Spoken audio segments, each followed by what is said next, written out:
سورہ طٰہٰ کی آیت نمبر 116، سورہ طٰہٰ کا 7واں رکوع اور 16ویں پارے کا 16واں رکوع۔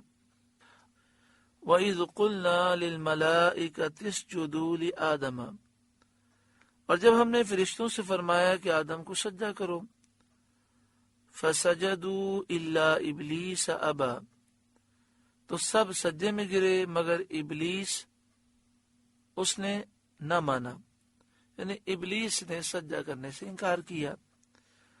فَقُلْنَا يَا آدَمُ، تو ہم نے فرمایا اے آدم، إِنَّ هَذَا عَدُوٌّ لَكَ وَلِزَوْجِكَ، بے شک یہ آپ کا اور آپ کی زوجہ کا دشمن ہے۔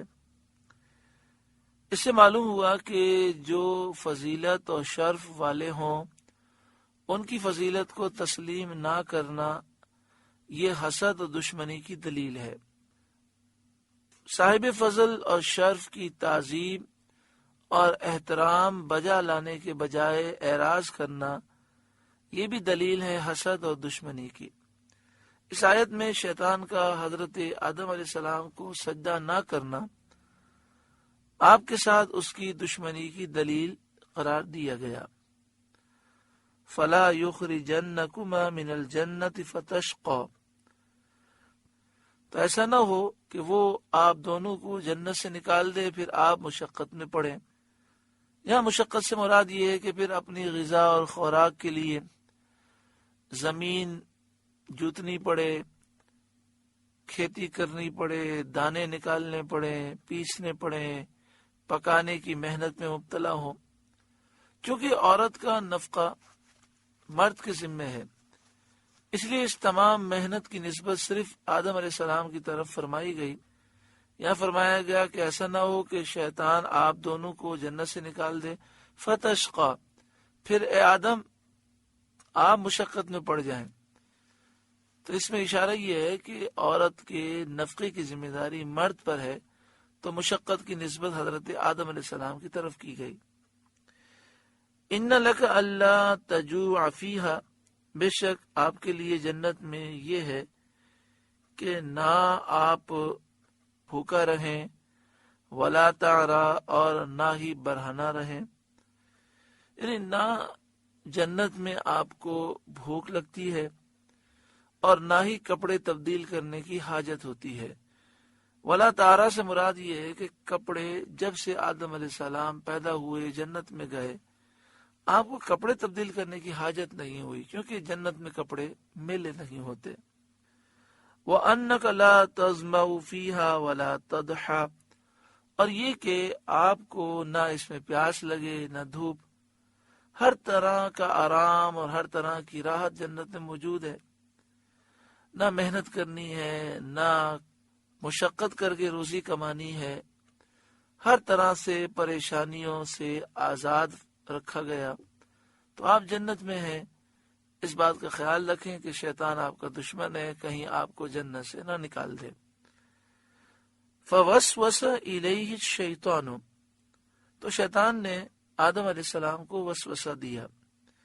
قال، بولا، یا آدم، اے آدم، هل ادلک علی شجرۃ الخلد، کیا میں تمہیں بتا دوں ہمیشہ جینے کا درخت، جس کو کھا کر کھانے والے کو دائمی زندگی حاصل ہو جاتی ہے، پھر وہ ہمیشہ زندہ رہتا ہے۔ وہ ملک لا یبلا، اور وہ بادشاہی کہ پرانی نہ پڑے، یعنی ایک ایسا درخت جسے کھا کر انسان ہمیشہ جیتا ہے اور ایسا بادشاہ بن جاتا ہے کہ وہ بادشاہ پھر ختم کبھی نہیں ہوتی۔ فَأَكَلَا مِنْهَا، تو ان دونوں نے اس میں سے کھا لیا، یعنی وہ بات انہیں بھلا دی گئی، درخت بھلا دیا گیا اور انہوں نے کھا لیا۔ کھانے کے بعد احساس ہوا کہ یہ تو وہی درخت تھا جس سے اللہ نے ہمیں منع فرمایا تھا۔ فَبَدَتْ لَهُمَا سَوْآتُهُمَا، اب ان پر ان کی شرم کی چیزیں ظاہر ہوئیں، یعنی جنتی لباس ان کے جسم سے اتر گئے۔ وَطَفِقَا يَخْصِفَانِ عَلَيْهِمَا مِنْ وَرَقِ الْجَنَّةِ، اور جنت کے پتے اپنے اوپر چپکانے لگے، ستر چھپانے کے لیے اور جسم ڈھکنے کے لیے۔ جنت کے پتے لگانے لگے۔ وَعَصَىٰ آدَمُ رَبَّهُ فَغَوَىٰ، آدم سے اپنے رب کے حکم میں لغزش واقع ہوئی تو جو مطلب چاہا تھا اس کی راہ نہ پائی، اور اس درخت کے کھانے سے دائمی حیات نہ ملی۔ پھر آدم علیہ السلام توبہ اور استغفار میں مشغول ہوئے اور بارگاہ الہی میں سید عالم صلی اللہ علیہ وسلم کے وسیلے سے دعا کی۔ ثم اجتباہ ربہ، پھر انہیں ان کے رب نے چن لیا۔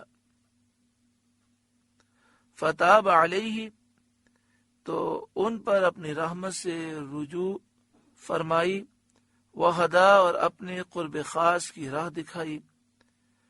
قال اهبطوا منها جميعا بعضكم لبعض عدو، فرمایا آپ دونوں مل کر جنت سے اتریں، تم میں ایک دوسرے کا دشمن ہے۔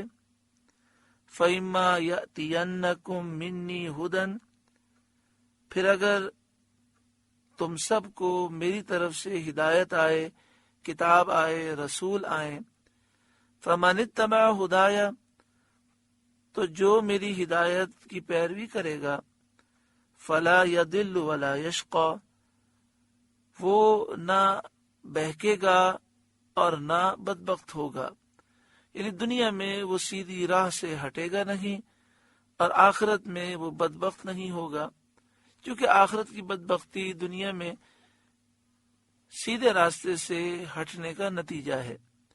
تو جو کوئی اللہ کی کتاب اور رسول برحق کا اتباع کرے، ان کے حکم کے مطابق زندگی گزارے، تو دنیا میں بہکنے سے اور آخرت میں اس کے عذاب اور وبال سے نجات پائے گا۔